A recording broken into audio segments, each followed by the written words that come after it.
Olá, Sam. Prefiro não divulgar meu nome, porém estou aqui para relatar uma história vivenciada pelo meu avô. Estarei alterando o nome dos envolvidos, para não haver identificação. Meu avô José nasceu na década de 40, no Mato Grosso. Seu pai havia recebido hectares de terra do governo e fez daquilo seu lar e sustento. Logo, quando José completou seus 20 anos, conheceu senhorita Rosa.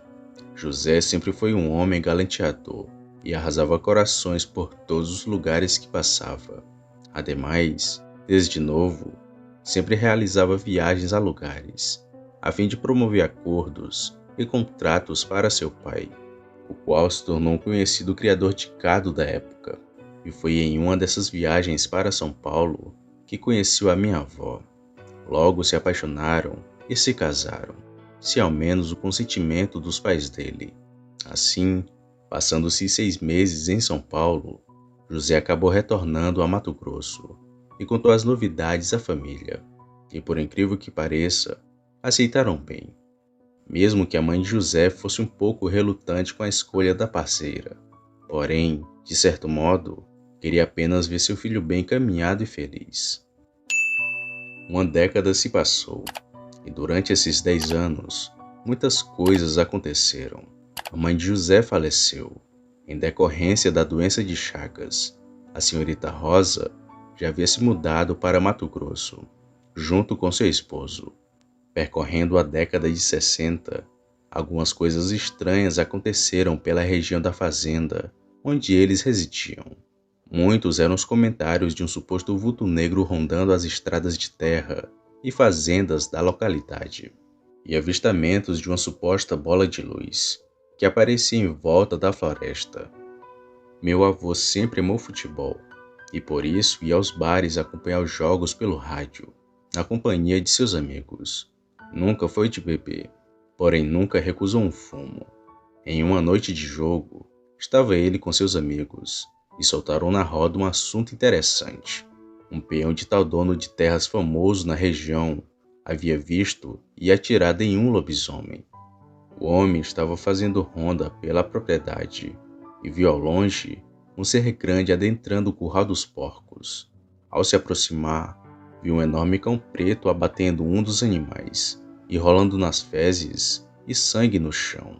Ao ver tal coisa, atirou com a espingarda de caça na direção daquela criatura, a qual saiu em disparada para a área de mata que rodeava o lugar.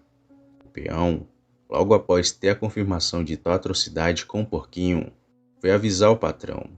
Porém, mesmo a chefia vendo a situação do porco, relutou em acreditar e disse-se apenas uma onça, visto que ali era ligeiramente perto de áreas do Pantanal brasileiro. Assim que a história foi contada na roda de conversa do bar, se espalhou pela pacata localidade. Todos estavam assustados com a fera que rodeava os sítios e fazendas da região, fazendo assim que muitos evitassem sair logo depois das 6 da tarde. As senhoras iam à missa pedir proteção a Deus. Os homens andavam armados, munidos de suas carabinas e facões. Certa noite, um homem, trabalhador de um sítio, voltava para casa e viu a criatura. Disse ele que aquilo estava indo ao seu encontro, e a única coisa que tinha para se proteger era a palavra de Deus. O senhor mencionou o cheiro horrível de carniça exalado pela criatura. Ademais, seu enorme corpo envolto de pelos longos e negros que pareciam estar molhados. Disse o homem que passou pela criatura correndo, orando o Salmo 91, e seguiu assim até chegar em casa. Assim que adentrou sua residência, contou o acontecido à mulher, a qual espalhou para todos os conhecidos no dia seguinte. Mesmo não tendo as tecnologias de hoje, não há forma melhor que a fofoca para espalhar notícia. Além do lobisomem, houve alguns avistamentos de uma pequena bola branca que flutuava em torno da mata.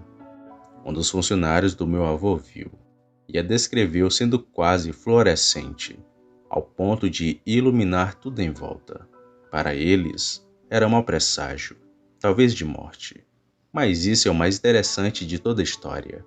pois após qualquer avistamento do lobisomem, via-se essa bola branca. Enfim, quase no fim da quaresma, o padre da localidade decidiu realizar a missa de encerramento, que seria feita na fazenda do meu avô. Ademais, houveram muitos preparativos para tal ocasião, e um deles foi a produção de tecidos e sedas para a costura de toalhas bordadas para a missa. Minha avó sempre foi uma costureira de mão cheia e optou por fazer sozinha todos os bordados, porém precisava pegar o material na cidade. Logo de manhã, meu avô se pôs na estrada em seu cavalo para ir até o banco e logo depois pegar os panos. Após resolver tudo, estava ele voltando para casa. Era por volta das 5 da tarde. Não se preocupou com o horário, pois sempre andava armado e não acreditava nas histórias. Sempre foi um homem cético, mesmo sendo católico praticante. Ao passar por um enorme pasto com animais soltos, se dirigiu a um caminho estreito rodeado por floresta tropical virgem. Chão de terra batido, mão única, e os dois lados era pura vegetação. Por volta das 6 horas, já com o entardecer, apertou as rédeas e optou por ir mais rápido com o cavalo, a fim de adiantar o percurso. Assim que passou por uma encruzilhada, viu debaixo de uma árvore uma besta.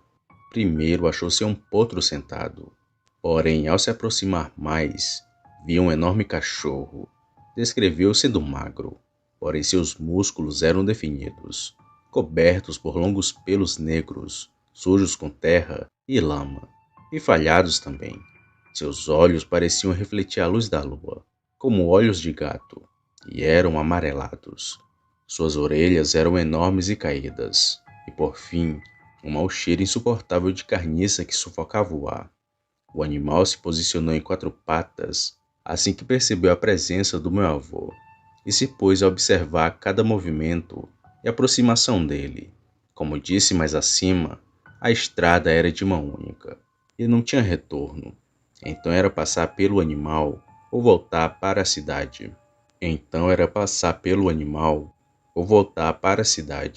E meu avô decidiu por fim passar pela criatura. Tirou sua carabina da mochila e ficou com a outra mão guiando o cavalo, o qual parecia desesperado e não queria seguir por ali. Porém, mesmo com ressalvas, foi se aproximando cada vez mais, rezando tudo o que conhecia e até inventando umas orações ali na hora mesmo. Assim que chegou a uns 5 metros do animal, o bicho se pôs em 2 pernas e ficou encarando meu avô, o qual o encarou novamente, pois não queria demonstrar o medo que estava sentindo, e assim que passou por ele, partiu em disparada para a fazenda. Além de tudo aquilo, enquanto corria, viu passar por ele uma bola de luz branca, que era fluorescente, o qual foi na direção do C.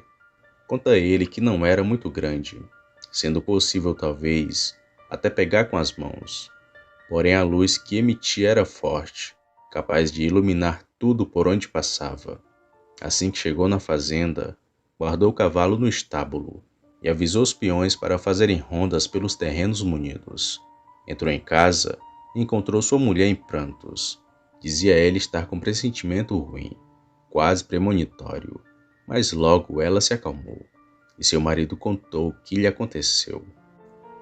No dia seguinte, meu avô foi com os peões até a árvore, onde estava aquela criatura, porém não encontraram nada. Então decidiram colocar fogo, e assim fizeram. Mas alguns dias se passaram, e houve a missa de encerramento da quaresma. Muitas pessoas foram até a fazenda, e uma delas foi um velho senhor, que todos conheciam como o mendigo bêbado. Sempre ficava perto de bares até tarde da noite, e dormia ao relento, odiado de inúmeros cães de rua. Mas, mesmo naquelas condições, foi aceito na ocasião e recebido de boa fé.